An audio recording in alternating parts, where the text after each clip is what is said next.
Amen. Isang magandang umaga po sa ating lahat. Muli, good morning, Saints! Ayan, sige po, tayo po ngayon ay darako na sa salita po ng ating Panginoong Diyos. Amen. Tunay nga po na napakabuti ng ating Panginoon sa pagkakataon at sa araw ng linggo na ito na binigay sa atin na muli ay magkatipon-tipon sa kanyang pangalan upang parangalan at itaas natin ang ating Panginoon sa ating kalagitnaan. Sa tunay nga na napakaganda ng awitan natin. Busog na busog yung spiritual natin. Doon pa lang, sapat na tayo. Kumbaga parang dessert na lang to yung Word of God na ating mapapakinggan po ngayon. Amen? So ready na po ba tayong makinig ng salita ng Diyos? Amen. Ang handa na po ay pumalakpak ng malakas sa Panginoon. Ayan, sa ating pong text, kung may Bible po tayo, pakilabas po, paki-open po sa Luke chapter 13, verses 22 to 30. Diyan po tayo, yan po yung ating pong pag-uusapan sa umagang ito. Sa verse 22, and he went through the cities and villages. Tayo pong lahat ay tumayo bilang paggalang po sa salita po ng ating Panginoon. Ako na lang po magbabasa ng verse po natin. Sabihin nyo na lang po ako kung may Bible po kayo. Verse 22, and he went through the cities and villages, teaching and journeying toward Jerusalem.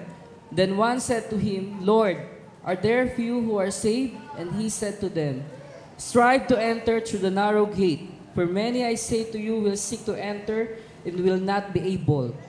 When once the master of the house has risen up and shut the door, and you begin to stand outside and knock at the door, saying, Lord, Lord, open for us. And he will answer and say to you, I do not know you, where you are from. Then you will begin to say, we ate and drank in your presence, and you taught in our streets. But he will say, I tell you, I do not know you, where you are from. Depart from me, all you workers of iniquity. There will be weeping and gnashing of teeth when you see Abraham and Isaac and Jacob and all the prophets in the kingdom of God and yourself cast out. They will come from the east and the west, from the north and the south, and sit down in the kingdom of God. And indeed, there are last will be first, and there are first will be last. Tayo po'y manalangin. Dakilang Diyos, sa oras na ito, Panginoon, kami po ay nagpapasalamat sa opportunity na binigay mo sa amin na makarinig ng iyong mga salita, Panginoon. Dalangin namin, O Diyos, na buksan mo ang aming kaisipan, ang aming puso, Panginoon, upang anumang aming mapakinggan na mensahe mo, Panginoon, ay malaya naming tanggapin at maisapamuhay, Panginoon. Hayaan mo, O Diyos, na ito'y maging kalakasan sa amin at maging kabusugan sa aming kaluluwa, Panginoon. Dalangin namin, O Lord God, ang iyong pagkilos ng iyong banal na Santong Espiritu, sapagkat sinabi mo nga sa iyong salita, Panginoon, na may 2 o 3 na nagkakatipon sa iyong kalagitnaan, sa iyong pangalan ay naroon ka sa aming kalagitnaan, Panginoon. Lord, dalangin namin, O Diyos, na puspusin mo, Panginoon, ang 4 na sulok ng iglesyang ito, Panginoon. At hayaan mo na maranasan ka namin, maramdaman namin ang iyong presensya at ang iyong malayang pagkilos sa aming kalagitnaan, Panginoon. Lord, muli maraming salamat po. Dalangin namin yung katagumpayan ng gawaing ito sa pangalan mo, Panginoon. Ito'y dalangin namin sa pangalan ni Jesus. Tayo po'y magsabing Amen. Palakpakan po natin ang ating Panginoon. Sige po, tayo po ay makakaupo na sa presensya ng ating Panginoong Diyos. Amen. Yung title po ng ating pag-uusapan ay Stepping into Faithful Obedience. Ayan, wala na tayong introduction, no? Title agad. Ayan, para hindi mahaba. Kasi sabi ng iba, mahaba yung introduction. Nako-compromise yung ibang part. Kasi limited yung oras po natin. So yung title natin is Stepping into Faithful Obedience. So title pa lang, no? Makikita natin dito na china-challenge na tayo. Amen? China-challenge agad ang bawat isa sa atin. Kasi dito pa lang sa title, makikita na natin, ma-assess na natin yung sarili natin. Tayo ba ay sumusunod? Tayo ba ay nakakasunod sa kalooban ng ating Panginoong Diyos? Tayo ba ay matapat na sumusunod sa ating pong Panginoon? So lagi natin tatandaan, no, na we are all here to serve our purpose. And yung purpose natin is to honor and to glorify God in our lives. Sabi nga sa Ecclesiastes chapter 12, verse 13, sa kabila ng lahat ng ito, Isa lamang ang aking masasabi. Matakot ka sa Diyos at sundin mo ang kanyang mga utos sapagkat ito ang buong katungkulan ng tao. Ang purpose natin dito sa lupa, tayo ay kinreate ng Diyos, no? Para magkaroon ng pagkatakot sa Kanya, para sundin ang Kanyang utos, sundin yung kalooban ng ating Panginoon. At pag sinabing pagkatakot, hindi ito yung takot na may pag-aalala, hindi ito yung takot na dahil sasaktan ka o may gagawin sa'yo, kundi ito ay isang takot na merong mataas na pagkilala at paggalang po sa ating Panginoong Diyos. Amen? At ang pagsunod, ito yung sinasabi ng mga ngaral na tayo ay kinakailangang magsumunod. Ang pagsunod ay nagpapakita ng ating pagpapakumbaba at ang ating pagpapasakop sa kalooban ng ating Panginoon Diyos. Kaya po yung pag-uusapan natin is about obedience, pagsunod sa ating pong Panginoong Diyos. Amen? Sabi po sa text natin kanina na binasa, next slide po, sa verse 23 and 24, then one said to him, Lord, are there few who are saved? Kakaunti lang po ba ang maliligtas? Sumagot ang Panginoon, He said to them, strive to enter through the narrow gate, for many I say to you will seek to enter and will not be able. Sabi ni Jesus, tayo ay magsumika, pagsumikapan ninyong makapasok sa makipot na pintuan. So ano po ba yung tinutukoy dito na narrow gate? What is the narrow gate? In literal view, pag sinabing narrow gate, it is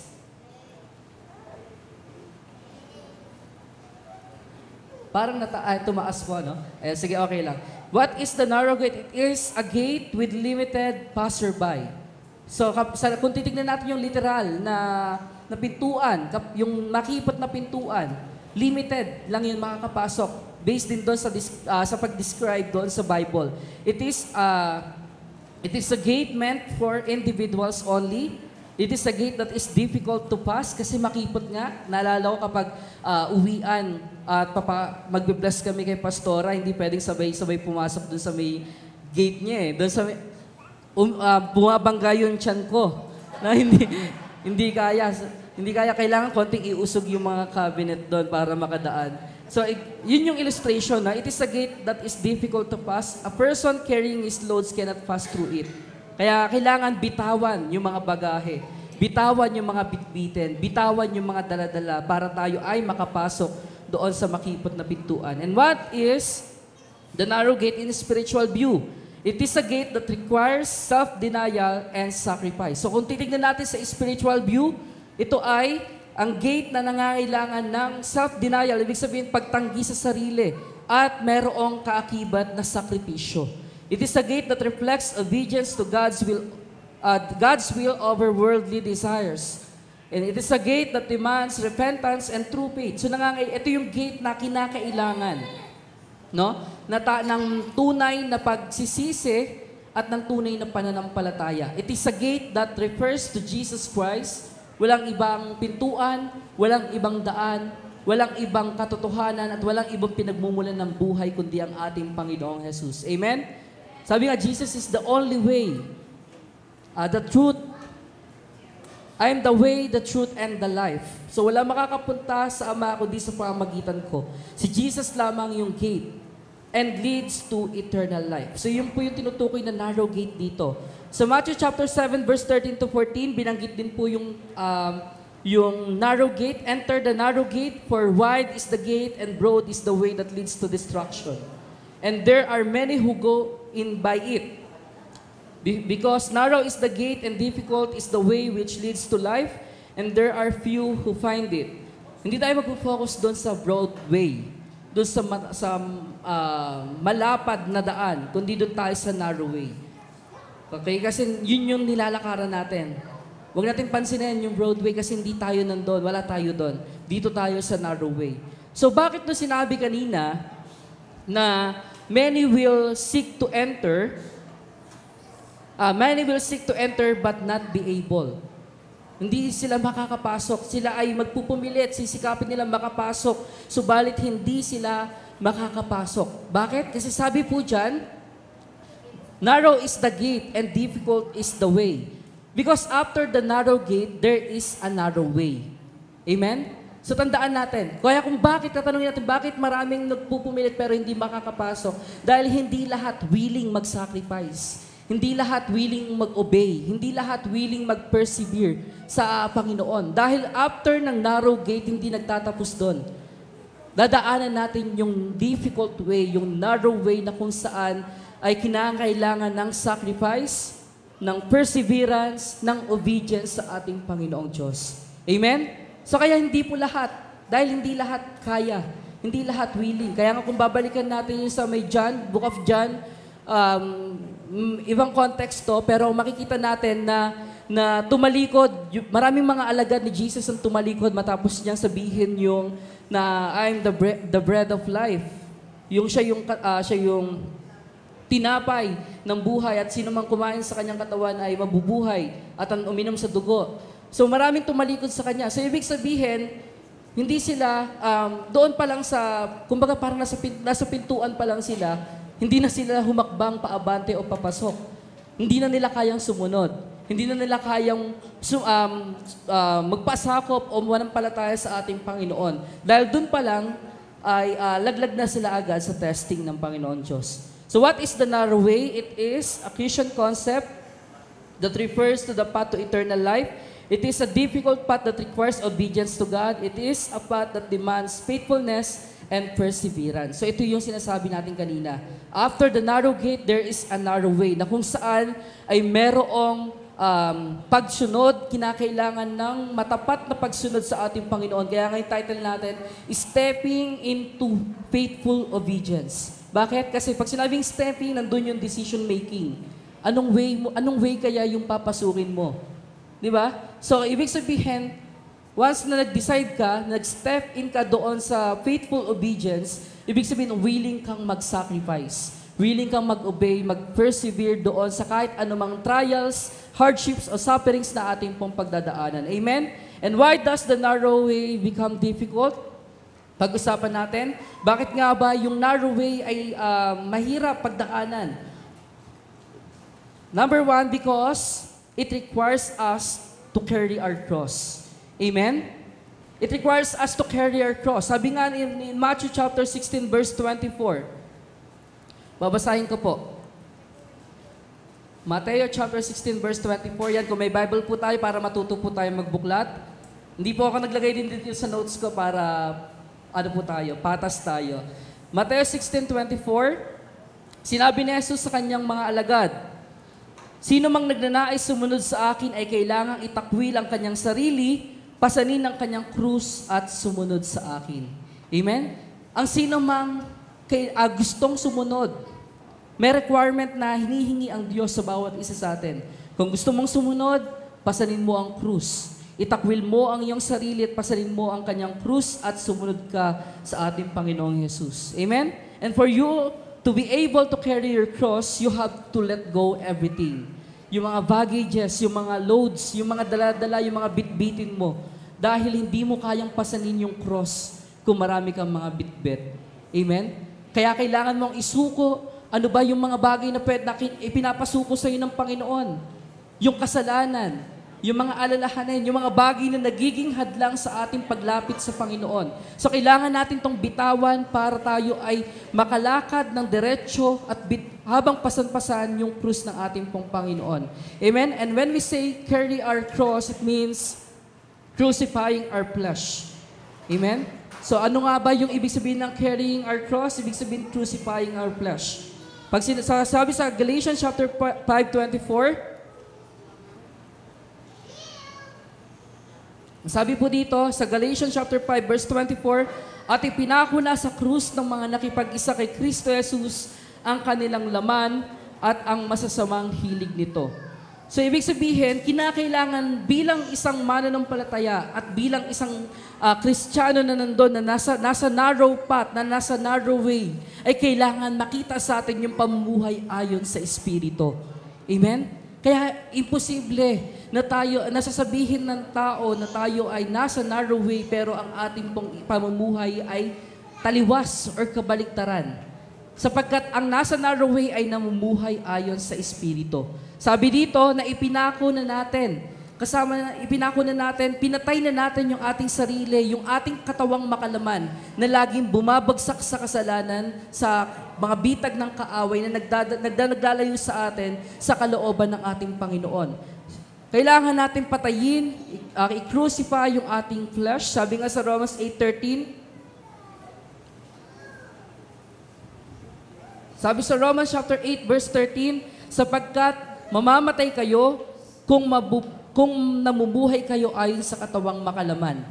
So, maliwanag na ipinapakita dito na hindi tayo magkakamit ng buhay na walang hanggan kung tayo po ay namumuhay ayon sa ating katawang makalaman. Ngunit, kung pinapatay ninyo sa pamagitan ng Espiritu ang magawa ng katawang makalaman, mabubuhay kayo. So, ano ba yung tinutukoy dito? Ito po yung ating pong yung lifestyle natin, na kung tayo ay mamumuhay ayon sa Espiritu, tayo po ay tatanggap ng pangako ng ating Panginoong Diyos na tayo ay mabubuhay. Sabi dito sa Romans chapter 8 verse 13 na tayo po ay mabubuhay. And next, when we say carry our cross, it means living by faith. Okay? So sabi nga, okay, bago yan, balikan muna natin, paano ba natin mapapatay yung sarili natin sa yung ating katawang makalaman, no? Para tayo ay makapamuhay ayon sa Espiritu. So kailangan natin yung ating maintenance. Amen? Ano ba yung maintenance natin? Ano ba yung purpose ng maintenance natin? Di ba kapag hindi ka nakakainom ng gamot, sumusumpong kung ano man yung nararamdaman mo. So yung maintenance natin ay ang Bible reading at yung ating pananalangin. Amen? Kaya lagi natin kailangan magkaroon ng regular check-up. Tignan natin yung sarili natin, wag natin tignan yung iba. Bakit galit ka na naman? Bakit ganyan na naman yung ugali mo? Bakit ganyan na naman yung ginagawa mo? Hindi ka na naman siguro nakapagbasa ng Bible. Hindi ka na naman siguro nakapanalangin. Amen? Kaya kinakailangan na tayo ay mini-maintain natin yung ating spiritual para tayo ay makapamuhay ng ayon sa kalooban ng ating Panginoong Diyos. Kaya nga, ano yung sikreto para tayo ay manatili na tayo ay nakakapamuhay ayon sa Espiritu? Disiplina. Amen? Kasi yun yung problema po ng bawat Christian, ng marami sa atin, disiplina. Wala tayong disiplina. Hindi tayo naglalaan, hindi natin ginagawang lifestyle, kultura, yung bahagi ng ating pang-araw-araw na buhay, routine, yung pagbabasa ng Bible at yung pananalangin. Kaya lagi tayong bumabagsak, lagi tayong nagkakasala at natutukso ng kaaway. Bakit? Dahil hindi natin nagagawang disiplinahin yung sarili po natin. Paano natin magagawang disiplinahin yung sarili natin? Ano ba yung i-expect natin? Kung dito nga sa church, hindi natin magawang disiplinahin yung sarili natin. Amen? Ano yung i-expect namin? Na kapag mag-expect ba kami na kayo ay nagbabasa ng Bible kapag magkakahiwa-hiwalay na tayo or kapag nasa kanya-kanya tayong tahanan, kung dito pa lang ay hindi natin magawang disiplinahin yung sarili natin. Amen? Sa palagay nyo ba, may disiplina tayo? Kapag tayo ay nasa worship service, nasa church, tapos wala tayong tigil kakaduntot ng phone natin. Na may disiplina ba tayo doon? Ito na nga lang yung opportunity na tayo makakarinig ng salita ng Diyos. Sinasayang pa natin. Amen? Kaya gusto ko umupo sa likod. gusto ko umupo sa likod. Makita yung kaganapan. Oras ng church, may nagi-games. Oras ng church, na dapat ikaw ay nakikinig ng Word of God, nag-Facebook, nag-Instagram, nag-cellphone.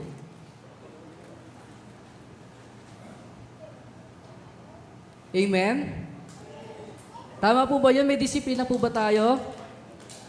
Kapag ganun yung ginagawa, wala po. Kaya ano yung expect natin sa labas? Kapag ikaw ay nasa tahanan ninyo, kung dito lang ay hindi mo magawang disiplinahin yung sarili natin. Walang oras na hindi ako bumaba ng walang tao sa baba. Lagi ako may nakakasalubong. Lagi akong kapag magsi-CR or kapag may kukunin sa faculty, lagi akong may nakikita nakakasalubong doon, mga nakatambay, mga kumakain, ng kung ano-ano. Nag-church ka pa. Amen? Sinayang mo lang nagdagdag ka lang ng labahin ng mama mo or ng kung sino yung naglalabas sa inyo. Sayang yung sinuot mo. Kung hindi mo rin naman ilalaan yung araw na ito para i-glorify ang ating Panginoon Diyos. Amen? Hindi po ito tungkol sa, hindi ang Diyos tumitingin sa religiosity na every Sunday nasa church ka, pero puso mo malayo sa Panginoon. Hindi po ganoon yung ating pagkatawag sa Diyos. Kaya kinakailangan natin disiplinahin upang tayo ay magkaroon ng, para tayo makapanatili na namumuhay ayon sa Espiritu. And letter B, carry our cross means living by faith. Tayo ay namumuhay sa pananampalataya. Sabi nga sa Galatians chapter 2 verse 20,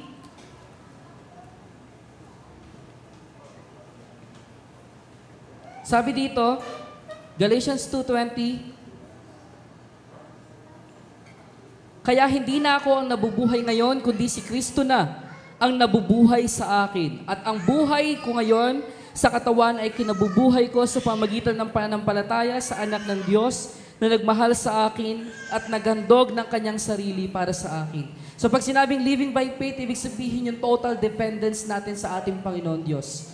Amen? Hindi ito yung ngayon namumuhay ka na nagtitiwala sa sarili mo. At kinabukasan, dahil nabigo ka, magtitiwala ka na sa Diyos. Sa Diyos ka naman yung magtitiwala. Amen? So hindi po ganun yun. So pag sinabing living by faith, meron tayong total dependence sa ating pong Panginoon Diyos. Merong pagtitiwala sa anumang sitwasyon, sa anumang kalagayan, anuman yung maging kalagayan natin, nagtitiwala tayo sa Diyos. Hindi yung panapanahon lang kapag kailangan. Hindi lang kapag kailangan o hindi lang kapag tayo ay nasa kabiguan at nasa kalungkutan. Saka lang tayo mamumuhay ng ayon sa ng may pananampalataya sa ating Panginoon Diyos. So kapag ikaw ay nasa narrow way, you have to carry your cross. And carrying our cross means living by faith. Tayo po ay namumuhay ayon sa pananampalataya. Sabi nga na 2 Corinthians 5:7, tayo ay, kung familiar kayo, sabi po dyan, sapagkat namumuhay kami batay sa pananampalataya at hindi sa mga bagay na nakikita. So tayo ay namumuhay sa pananampalataya. And letter C, enduring trials and hardships. It requires carrying our cross means enduring trials and hardships. Sabi sa James chapter 1 verse 2 to 3, sabi po sa James, Santiago, chapter 1, verse 2 to 3, mga kapatid, magalak kayo kapag kayo'y dumaranas ng iba't ibang uri ng pagsubok. Dapat ninyong malaman na nagiging matatag ang inyong pananampalataya sa pamagitan ng mga pagsubok. Dapat ninyong malaman na nagiging matatag ang inyong pananampalataya sa pamagitan ng mga pagsubok. So, ibig sabihin, kapag ikaw ay, ibig sabihin ng career cross, kinakailangan nating mapagtagumpayan or malampasan yung anumang pagtitiis at anumang paghihirap at pagsubok na ating mararanasan. Ang mga manlalaro, kahit pagod na, sinisikap nila na matapos. Sinisikap nila maabot yung finish line. Amen? Kahit na napupulikat na sila, masakit na yung binti nila, pinipilit nilang matapos. Kahit na alam nilang may nauna na, alam na nilang sila na lang yung parang naiiwan, tinatapos pa rin nila. Wala ka nakita na karera na tumigil dahil meron na una. Amen? Kasi yung karera ng buhay, it's not about winning. Amen? It's about finishing the race. Kaya kahit pagod ka na, kailangan mong magtiis at magtiyaga. Dahil sayang yung pinagpaguran kung ikaw ay nasa kalagitnaan na, tapos saka ka aayaw at tatalikod sa Panginoon. Amen? Palakpakan po muna natin ang ating Panginoon Diyos. So enduring trials and hardships. Sa Broadway, sa malapad na daan, walang ganon. Dahil ano yung nandun? Yung comfort. Yung namumuhay sa comfort zone. Puro kasiyahan. puro carnality and compromising. So wala po doon yung pagtitiis. Kahit si Jesus, no? Noong time na siya ay i-crucify na, ano ba yung bitbit niya? Yung cross. Hindi siya tumigil. Amen? Kahit ilang beses siyang nadapa, at habang bitbit niya yun, kung familiar kayo at nanood kayo ng Passion of the Christ, ay mas matindi pa doon yung naranasan ni Jesus. Kung titignan natin na si Jesus ay habang bitbit niya yung cross, binubugbog pa rin siya at hinahampas, nilalatigo pa rin si Jesus. Hirap nun. Ikaw nga, ipagbuhatin na ng 2 timba ng tubig, pagod na pagod ka na eh. Yung pa kaya yung cross, tapos hinahampas ka pa, ang daming dugo at pawis na nawala sa iyo, at ilang beses siyang nadapa, natumba, pero pilit na bumabangon at itinaguyod niya hanggang dulo. Bakit? Dahil habang bitbit niya yung krus, hindi yung pansarili niya ang iniisip niya, kundi ang bawat isa sa atin. Amen? Kaya kinakailangan, sabi nga, si Jesus nagtiis eh. Tayo hindi pa nga umaabot sa dugo yung ating pagtitiis sa Panginoon, ayaw ka na. Amen? Hindi ka pa nga nalalatayan ng ilang times? 39? 39 stripes ba? 39 stripes? Hindi ka pa nga, kahit baka isa pa lang, umayaw ka na. Kaya nga, alam niyo yun, kapag napanghihinaan ako, inaalala ko kung paano namatay yung mga disipulo. Sila nga hanggang kamatayan.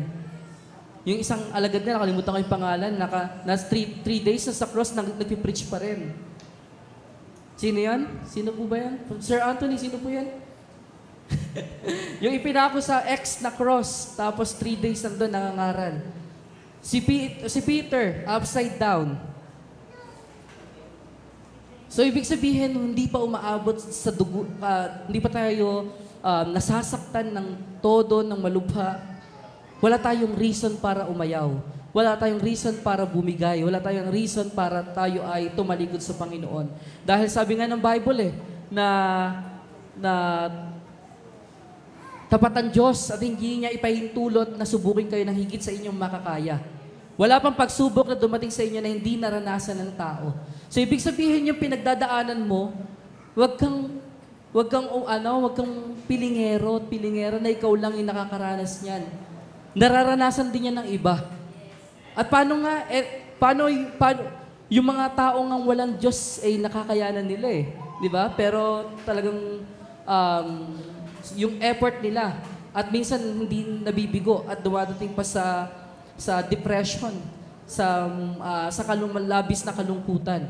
Pero tayo na may Diyos tayo na handang sumuporta at tumaguyod sa atin, gumabay sa atin, mapagtatagumpayan natin yung anumang hamon na ating pagdadaanan. Amen?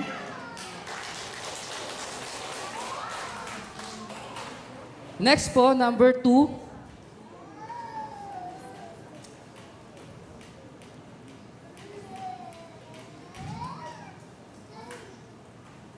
Why does the narrow way become difficult? Point number 1 kanina, because it requires us to carry our cross. And number 2, because it requires us to commit to church functions. Ayan. Medyo mahirap nga talaga to. Busy ako no? Ang dami ko pang pangarap, gustong maabot sa buhay. Tandaan niyo yung sinabi ni Jesus na ang sinumang palingon-lingon na hindi karapat-dapat sumunod sa akin. Dahil ang pagsunod sa Diyos ay nangangailangan ng sakripisyo. Kaya nga yung tinawag ni God si Abraham, lisanin mo ang iyong bayan. Amen? Kaya ba natin gawin yon? Ano ba yung tinutukoy nun yung comfort zone natin? Kaya ba natin lisanin at bitawan, isurrender yung mga pangarap, yung mga plano alang-alang sa plano ng Diyos para sa bawat isa sa atin? And commit to church function means engage oneself to the ministry. Sabi sa 1 Peter chapter 4 verse 10,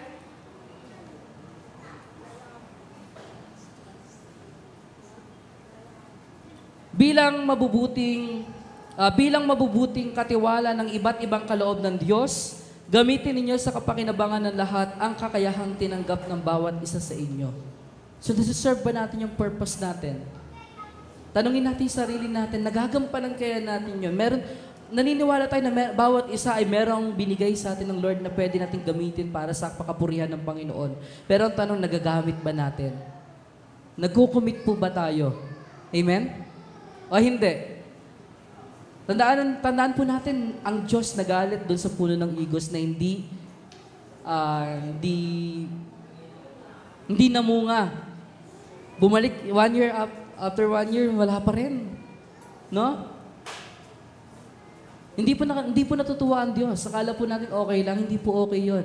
Nantagal na natin sa pagka-Kristiyano, hindi pa rin tayo nag-grow. Amen? Wala pa rin tayo nadadalang kaluluwa po sa ating Panginoon Diyos. Hindi natin magawang mag-commit dahil ang dami nating plano, ang dami na pansarili. Kaya nga sabi dito, yung narrow way, napakahirap. Konti lang yung nakakasumpong. Bakit? Yung invitation ay para sa lahat, ha? Kasi kung titignan natin na yung previous verses, sabi dito, yung sinabi yung ask, seek, and knock, yan ay para sa lahat. So, ibig sabihin, lahat po ay open yung invitation. Pero sino yung nakakasumpong?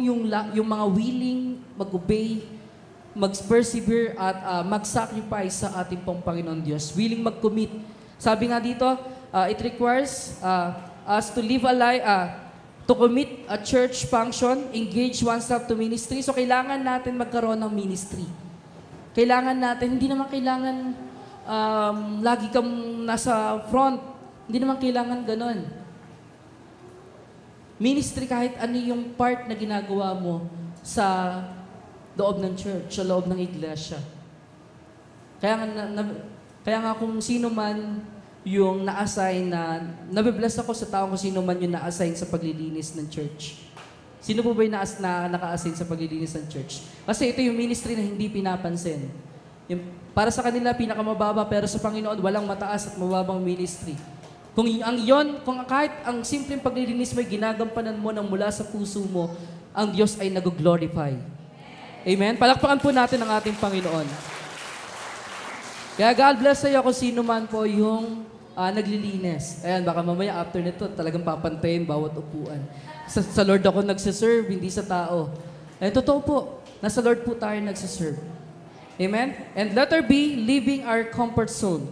Commit to church function means leaving our comfort zone. Meron ako nabasang isang quote, hindi ko alam kung sikat or famous, sabi lang dito, ni Roy Bennett, "You never change your life until you step out of your comfort zone. Change begins at the end of your comfort zone."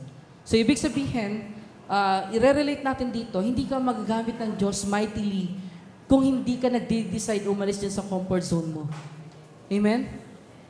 Kung ikaw ay nanatili dyan, hindi ka magagamit ng ating Panginoon. Kaya kailangan mong lumabas dyan, umalis dyan. Sabi nga ni Jesus sa binatang mayaman, na nagawa niya na daw yung lahat. Ang galing. Palakpakan. Pero alin sabi ni Jesus, ipamigay mo yung kayamanan mo. Nagawa ba niya o hindi? Hindi. Hindi niya nagawa. Bakit? Kasi hindi niya mabitawan. Yun yung comfort zone niya. So kapag tayo ay, kung tayo ay decided na maglingkod sa Lord, handa ang puso natin na tayo ay iwanan yung ating comfort zone. Kung ano man yung bagay na humihila sa atin palayo sa ating Panginoon dahil parang ayaw natin, hindi tayo willing na magpagamit sa ating Panginoon. And letter C, commit to church function means rendering our God-given talents. Sayang po yung mga boses po natin. Sayang po yung mga talento na binigay po sa atin kung hindi po natin gagamitin sa Panginoon. Kung yan ay kakalawangin lang pagdating ng panahon ng Diyos, pagdating ng panahon. Kaya nga sabi ng mga ngaral chapter 12, di ba? Alalahanin mo ang iyong malilikha habang ikaw ay malakas, habang may pagkakataon, habang kaya mo pa, habang ikaw ay may opportunity pa dahil mamaya baka pag ikaw ay hindi natin alam yung ating hangganan sa mundo, kapag ikaw ay kinuha na ni Lord, wala nang opportunity. Sayang. Wala ka man lang naiwang legacy. Wala ka man lang naipong crown sa Panginoon. Save ka, sabi natin save ka, pero pagdating sa kalagayan ng langit, ikaw yung pinakakawawa dahil wala ka man lang corona na tinanggap sa Panginoon. Amen? Bibigyan na lang kita. Amen? Sige, palakpak muna sa Panginoon. Wag po, kaya nga sabi dito, mag-ipon ng kayamanang hindi nasisira. Di ba? Hindi, busy tayo, sobrang busy natin sa mundo. Yung pinagpapaguran natin, hindi natin madadala yan. Darating ang panahon na masisira yan. Pero yung kayamanan sa kalangitan na ating pinagsisikapan na ipunin, yun yung panghabang buhay. Amen? So kaya po sabi dito, kailangan ibigay natin ng todo. Hanggat may panahon, hanggat may pagkakataon, huwag nating antayin yung kwento, yung naririnig ko to sa mga pastor, hindi galing sa akin na. Si-share ko lang. Yung sinabi na may sinasabi ng pastor sa isa na maglingkod ka. Hindi ko alam, pakitama na lang ako, no? Na sabi ng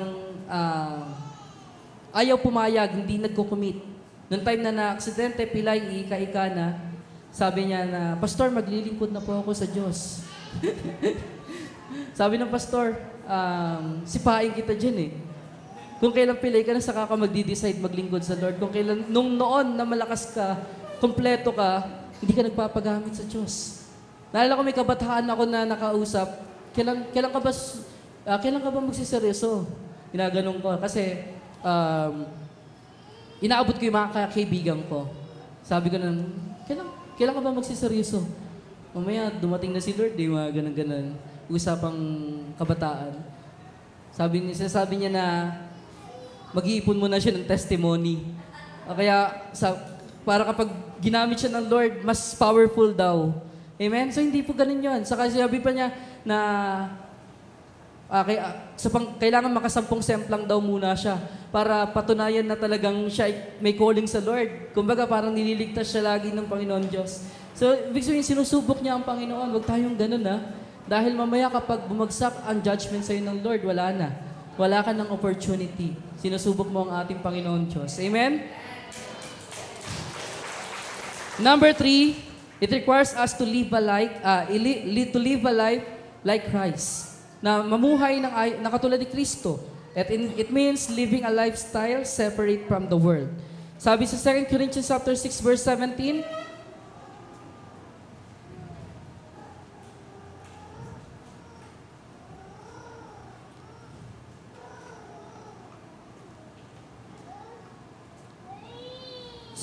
chapter 6 verse 17, kaya lumayo kayo sa kanila, humiwalay kayo sa kanila, sabi ng Panginoon. Iwasan ninyo ang anumang marumi at tatanggapin ko kayo. Living a lifestyle separate from the world. So, ibig sabihin, kailangan makita tayo na tayo ay namumuhay ng ayon sa kabanalan. Sabi nga ng Psalms chapter 1 verse 1, di ba, na mapalad ang mga taong basahin ko na lang po. Kabisado ko dati, nakalimutan ko na tumatanda yata. Ayan, sa Awit chapter 1 verse 1, mapalad ang mga taong di nakikinig sa payo ng masama at hindi sumusunod sa masama nilang halimbawa, yung kabisado ko pa. Hindi nakikisama sa mga kumukutsa at hindi nakikisangkot sa gawaing masama. So, ibig sabihin, hindi ka nai-impluwensyahan. Amen? Hindi ka nadadala. Hindi ka madaling matukso or kapag mali, hindi ka nakikisama. Alam mo yung limitation mo. Amen? Sabi nila, boring daw yung buhay. Hindi. Kailangan ingatan natin yung testimony natin. Dahil sabi nga ng Bible, tayo yung ilaw eh. Kaya kailangan natin paliwanagin yung ating liwanag sa harap ng mga tao. Bakit? Kapag nakitaan ka ng kahit isang pagkakamali, wala na yung respeto niyan sa'yo. Amen? Kahit anong salita mo, hindi ka na paniniwalaan. Sabihin, ginagawa mo nga rin. Kaya kailangan po nating manindigan at magpakita ng example sa gitna ng mga hindi mananampalataya. Mag-set tayo ng limitation. Dahil pag darating naman yung time na malalaman nila, mararamdaman nila yon na hanggang dun lang. Hanggat wholesome, okay pa. Pero kapag sobra na, tama na. Hindi na nag-glorify ang ating Panginoong Diyos. Amen? Letter B, live a life like Christ means walking according to His Word. So, ang ibig sabihin, kailangan natin isapamuhay ang salita ng ating Panginoon. Kaya hindi natin alam yung gagawin natin kung paano tayo makakapamuhay ng tama. Dahil hindi tayo nagbabasa ng Bible. Amen? Yung totoo, sino po yung may Bible may Bible sa bahay nila? Nadala ngayon, taas po ang kamay. Ayan. Praise God. Amen? Dahil hindi natin ikinahihiya, no? Bitbit natin ang ating Panginoon Diyos. Sabi ng Psalms 1:2, kasiyahan niyang sumunod sa kautusan ni Yahweh, binubulay-bulay niya ito sa araw at gabi. To live a life like Christ, kailangan pounded ka ng Word of God. Kailangan alam mo yung kanyang, kaya nga sabi ng Bible, di ba, sa James, na ang nakikinig at hindi nagsasagawa ay parang tumingin sa salamin at kinalimutan yung itsura. No, hindi nakita na may muta, nakita na marumi, pero pagtalikod, di naman tinanggal. So ang Bible ganon. Yung Word of God is like a mirror na ipinapakita yung reflection mo, yung kung ano yung pamumuhay mo, kung ano yung estado mo sa harap ng ating Panginoon. Kaya kung nakita mo na ikaw ay mali at marumi sa harap ng Diyos, dapat binibigyan ka ng opportunity ng Lord na itama yung mali mo, na i-correct mo yung sarili mo. Bakit? Kasi ngayon yung Bible yung nagtutuwid sa atin, yung manual natin. Sabi nga, yung Bible is our life manual. Amen? Ano ba yung purpose ng manual? Hindi yung kumbaga guide kung paano mo bubuin yung susundan yung proseso. 'Di ba? Kapag bumibili nga kami ng mga gamit ni Seti kasi wala trip lang namin.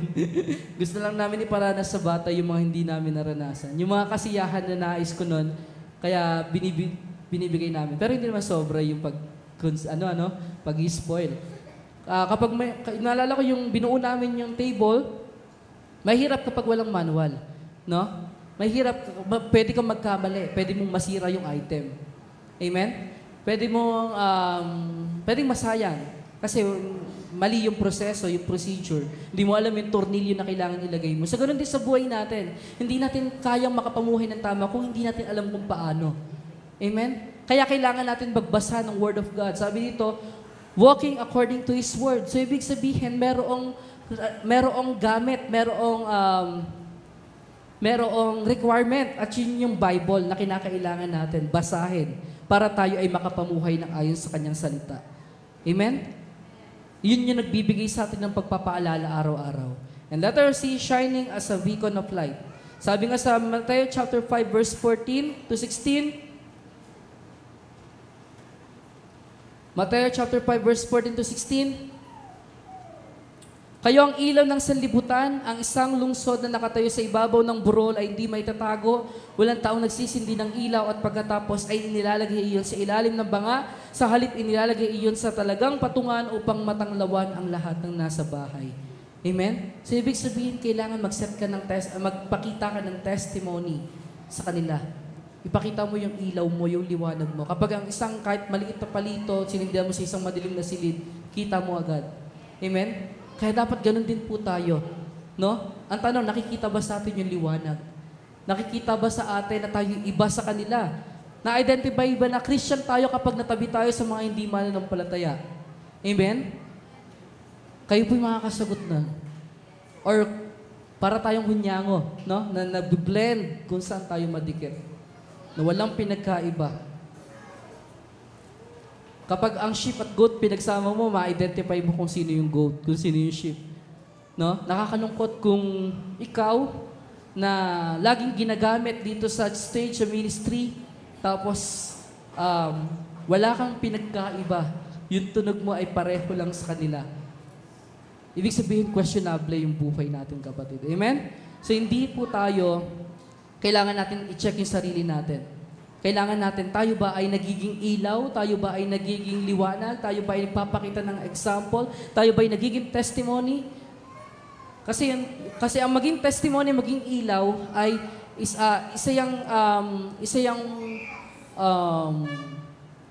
tawag dito, nakakatulong yan upang ikaw ay makapagdala ng kaluluwa. Bakit? Kasi maano sila sa iyo, tawag dito, curious. Ayan, iniisip yung term. Curious. Yung mga taong kilala ka dati na ikaw ay masama tapos binago ka na ng Diyos. Binago ka na ng Lord. Dati nung time na kabataan pa rin naman, di ba? Nung time na kapag dumadaan ako sa amin, Kasi talaga dati, sabi nila, pariwara na daw ako eh. Pag uwi ako ng bahay, sabi ni mama, nanigarilyo ka daw. Sabi ko, sino nagsabi? Sino nagsabi? Iharap niyo sa akin, ginaganong ko. Bakit ko sasabihin? Gumaganon si mama. Siya sabi ng iba na pariwara na ako. Pero nung time na binago ako ng Lord, nakasumpong ako sa Panginoon, hindi pa ako pastor, siya tawag ako, pastor, gumaganon sa akin. So, ibig sabihin, hindi mo kailangan ipagsigawan na Christian ka. Yung pamumuhay mo, yung nagpapakita o yung nagpapakilala ng yung identity na ikaw ay kay Kristo. Amen? Kaya po sabi dito, kailangan mong pagliwanagin ng yung ilaw. Sila makakakita nun. Sila makakasaksi nun. At kahit di ka mag-evangelize, yung testimony mo, yung magdadala sa kanila. Dahil, kumbaga, parang na-curious, anong meron, paano ka nabago? Dalhin mo naman ako dyan. Parang ganun si Dico Nami. Si Sister Ami. Ay, sorry, Dico Nami na tawag ko. Ayan, si Sister Ami na curious lang sa akin. No? Hindi ko siya in-invite.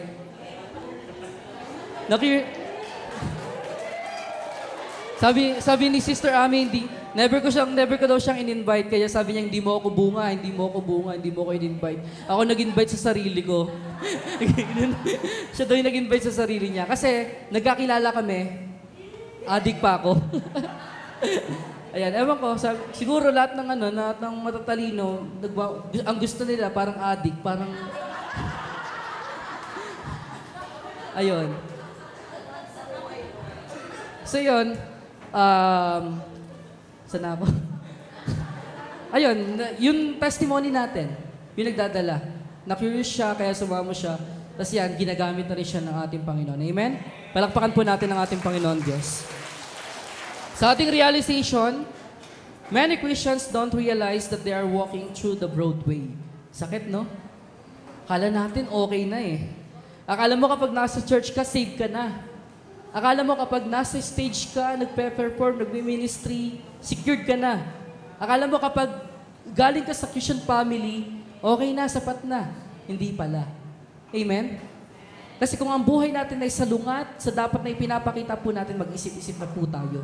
Kung talagang nasa narrow gate at nasa narrow way ba tayo. Amen? Because after the narrow gate, there is a narrow way. Ibig sabihin, kung anong ipinapakita mo, yun yung nagpapakita kung anong gate yung pinasok mo. Kasi kapag sa narrow gate ka, ikaw ay lumalakad doon sa makipwa na daan na puno ng sakripisyo, ng pagtitiis, at ng pagsuko sa Panginoon. Amen? The only way to be saved is through repentance of sin and turning to God through faith in Jesus Christ. Walang ibang daan, walang ibang paraan para tayo maligtas, kundi ang ating Panginoong Jesus lang.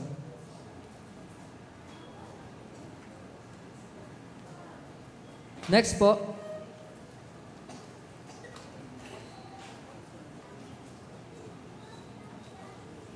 Ayan. So, next po. So, yung nakaraang kinanta natin, naalala ko lang, yung Make Room, nakita ka by Community Music. Sino po ba yung worship leader nito? Ayan, sila Honey. Sila Jacob yata. No? Yung sabi doon sa bridge, shake up the ground of all my tradition. Kasi first time ko lang ito narinig. Pinag-usapan niya namin ni Sir Noel. No, first time namin narinig, hindi namin alam itong kanta na to. Pero ang ganda ng message. Break down the walls of all my religion. Your way is better, your way is better. Amen? Ano ba? Kasi relying on traditions, religiosity, and self-effort will lead them to destruction. At yun yung nasa Broadway.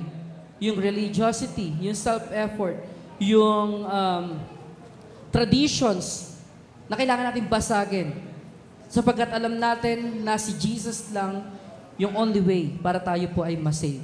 Amen? It's not about tradition, it's not about religion, it's about our relationship to God. Amen? It's about our relationship to Jesus. Kahit puno ito ng sakripisyo, still, Jesus' way is better. Amen? Kahit doon, kailangan mong magpasa ng krus, Jesus' way is better. Kahit doon ay kailangan mong mag-commit sa paglilingkod, Jesus' way is better. Amen? At kahit doon ay kailangan mong talikuran ng mundo. At kahit ikaw na lang yung mag-isa, still Jesus' way is better. Amen? Palakpakan po natin ang ating Panginoon Diyos. Kaya wag po tayong tatalikod. Mas better yung way ni Jesus, kahit narrow yan, kahit mas makipot yan, kahit puno ng sakripisyo yan. Sa ating conclusion, many Christians think they are on the narrow way because at some point in their lives, they follow the prayer of salvation. Yung nakala natin, okay na no? Yung minsang pagtanggap natin, but their action denied their claims. Sa 1 John chapter 2, verse 4, ang nagsasabi, nakikilala ko siya, ngunit hindi naman sumusunod sa kanyang mga utos ay sinungaling at wala sa kanya ang katotohanan. They think, next slide po, tapusin na natin. They think they are saved because they grew up in a Christian family and used their talents for God's glory, but spiritually and realistically, they are deceived. Sa Titus 1:16, ang sabi nila, kilala nila ang Diyos, ngunit ito'y pinasisinungalingan ng kanilang mga gawa. Sila'y kasuklam-suklam, suwail, at hindi nababagay sa gawaing mabuti. Amen? Next slide. Genuine repentance, not about moderation. Hindi yung parang tinatapyasan lang. Ngunit ito'y but total disconnection and separation from the world. The clear evidence that you have entered into the narrow gate, tandaan natin, is when you are walking on the narrow way. Amen? Sa ating challenge, next slide po, are you willing to carry your cross, dedicate your life to His service, and live out Christ-like humility and love in your everyday actions? If so, let us walk together in faithful obedience to God. Palakpakan po natin ang ating Panginoon. Tayo po'y tumayo at inayaan ko po ang praise and worship team para handugan po ang Diyos ng isang awitin. Tayo po ay sumabay. Kung sa palagay ninyo, para sa inyo yung mensaheng ito, inaanyayahan kayo ng Diyos na buksan ninyo ang inyong puso, buksan ninyo ang inyong kaisipan, ang inyong sarili, para isuko ang anumang bagay na naghahadlang sa inyong paglapit sa ating Panginoon Diyos. Tandaan po natin na walang ibang daan kundi ang ating Panginoong Jesus. Huwag mong patigasin ang puso mo, kapatid, kung sa palagay mong kinakausap ka ng Diyos, kinakatok ka ng Panginoon. Ito yung time, ito yung right opportunity para muli mong i-restore yung relationship mo kay God. Hindi kahihiyan kung tayo man ay makasalanan. Ang importante ay yung pagbabalik loob natin sa ating Panginoon. Amen? Kaya tayo pa ay umawit sa ating Panginoon ng isang awitin ng pagsuko sa Diyos.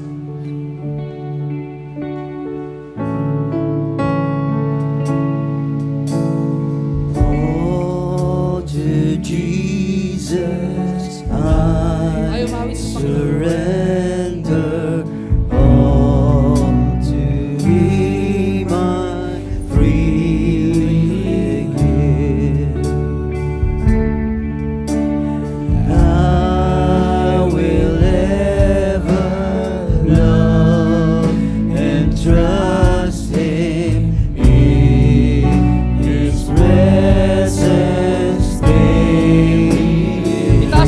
Ang ating kabay bilang pagsuko sa ating Panginoon Diyos.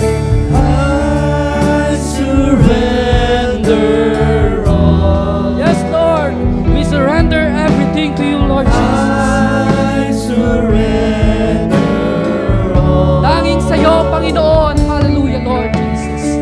All to Thee, my blessed Savior.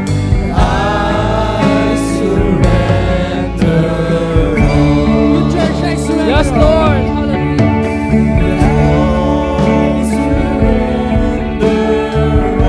Yes, Lord. Tanggapin mo, Panginoon.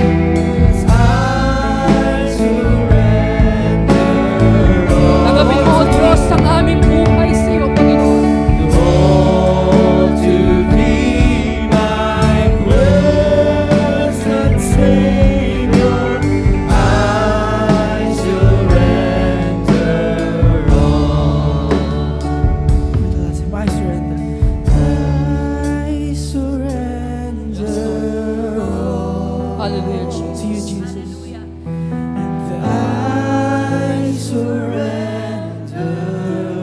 Gawin mong panalangin, kapatid, ang kantang ito. All to thee, my blessed Savior, I surrender all. Yes, Lord. Thank you, Jesus. Hallelujah, Jesus. Dakilang Diyos sa oras na ito, Panginoon. Kami po ay lumalapit sa iyong harapan.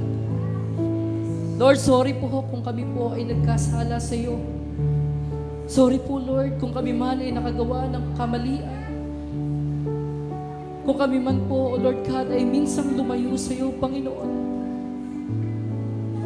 Patawarin mo kami, O Diyos, sa aming mga pagkukulang.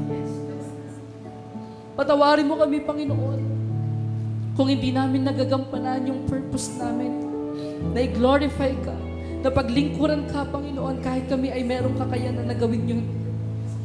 Lord, patawarin mo kami kung kami man naging busy sa aming mga buhay, kung naging makasarili kami at hindi namin inisip ka, Panginoon.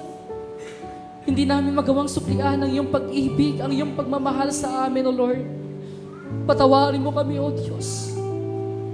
At nawa, O Lord, ay bigyan mo kami ng pagkakataon, ng opportunity na muling ma-revive, ma-restore.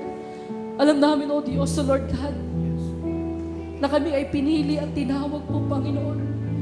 Alam namin, O Lord God, na sa aming magmuling pagbabalik ay hindi mo kami, Panginoon, itatakwil at hindi mo kami, Panginoon, tatanggihan. Lord, dalangin namin, O Diyos, na muli mong gisingin yung aming natutulog na pananampalataya.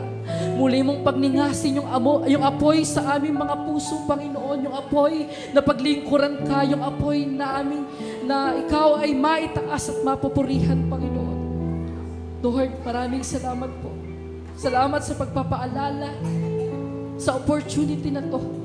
Hindi aksidente na kami ay dumalo. Salamat, Lord, dahil ikaw ang nagdala sa bawat isa rito, Panginoon, upang marinig ang iyong mensahe, marinig ang iyong paalala, marinig, Panginoon, O Lord God, ang mensahe na ikaw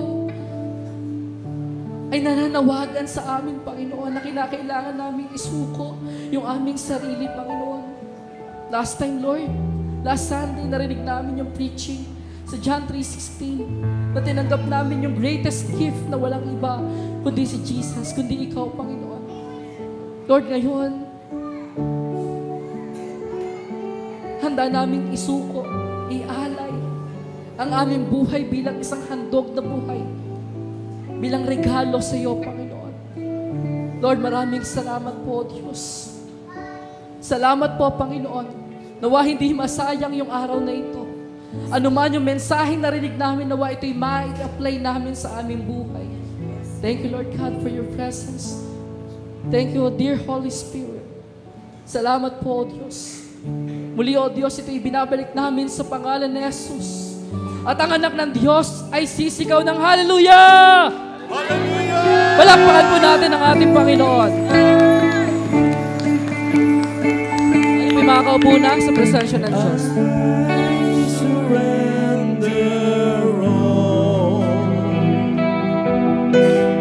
I surrender all to thee, my blessed Savior. I surrender all.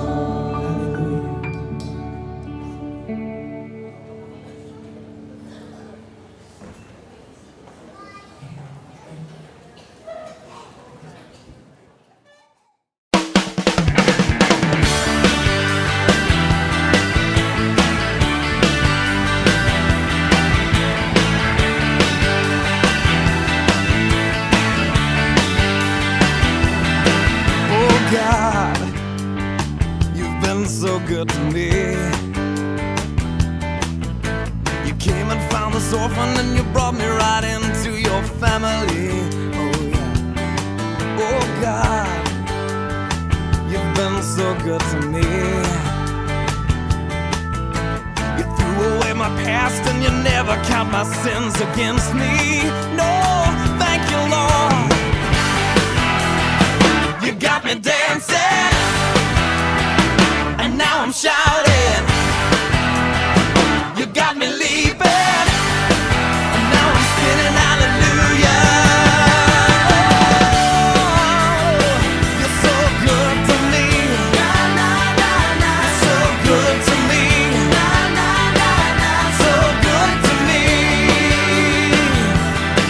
Oh God, you've been so good to me. And every day I wake up, I breathe another breath of your mercy. Oh God, you've been so good to me. And my delight is in you, 'cause I know that your hand is upon me. Oh,